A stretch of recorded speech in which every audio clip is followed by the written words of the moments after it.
Your demented homophobic and transphobic rhetoric and rants just further prove our point that we have to fight loudly to be respected. The reason that LGBTQIA plus rates are so high in this country, it's because there are people like you who make us feel like we don't belong. Okay, is there a question in there or a speech? Yes. You gotta ask a question, buddy. How do you think other people with your beliefs respond to the fact that your hateful and harmful rhetoric costs the lives of queer children every single day, on average, every 45 seconds? Okay, so this is just gonna be a pure boogeyman. You're pretending that someone committed suicide because of Candace Owens. You've got no facts here. I sat down with a man named Walt Heyer who was convinced to chop his penis off after your community told him that there was something wrong with him because he had confusion.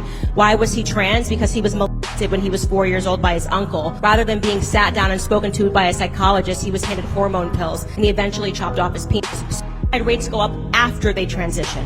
And Candace Owens wasn't the one that chopped their dicks off.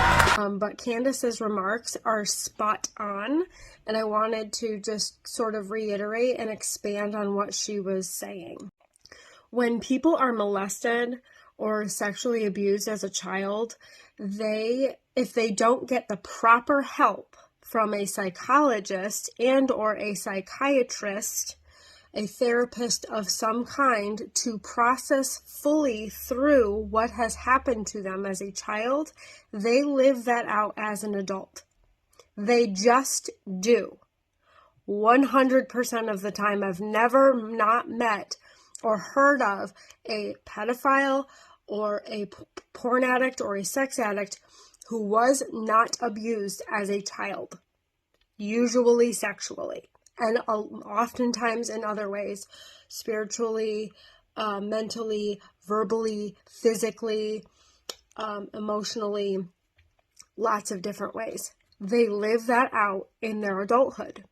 So I wanted to give a little bit of grace to those of you who don't know this and who don't understand this and who are supporting the LGBTQAI plus community, okay?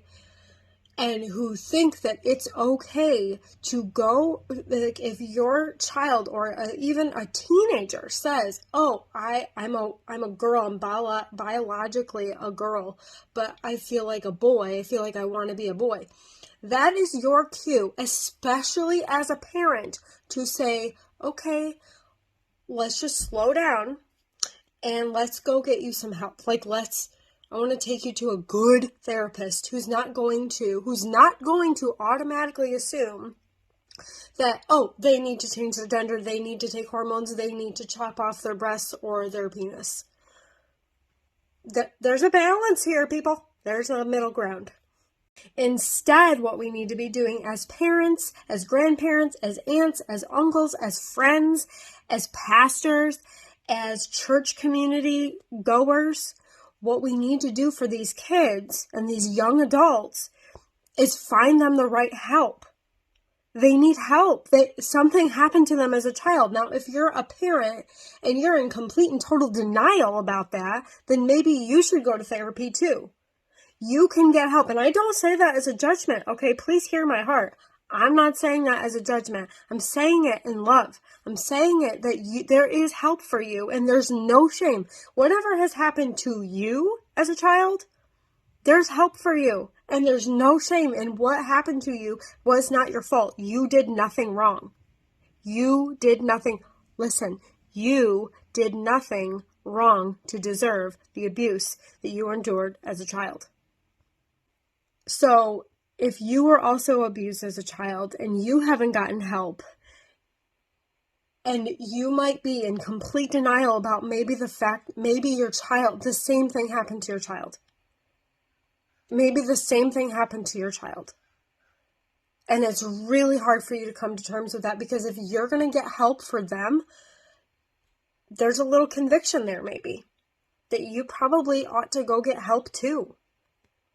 And you can get help together and you can grow together and you can heal together. And that is a beautiful, beautiful thing. There's no shame in that. It actually will help your bond with that person. If I'm talking to parents now with a child, that will help your bond grow with your child. It's going to be a beautiful thing. So I will end with an encouragement to go get help. Please do not automatically listen to your child. Children and teenagers and young adults, they have mushy brains. Their brain isn't fully formed. We know this.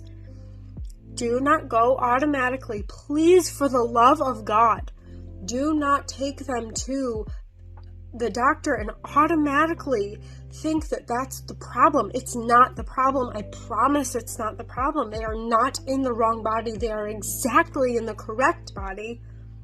They just need help. They need help for their brain and their mind and their soul and their spirit and maybe even their body. But the answer is not to change the gender and put them on hormones. That's it.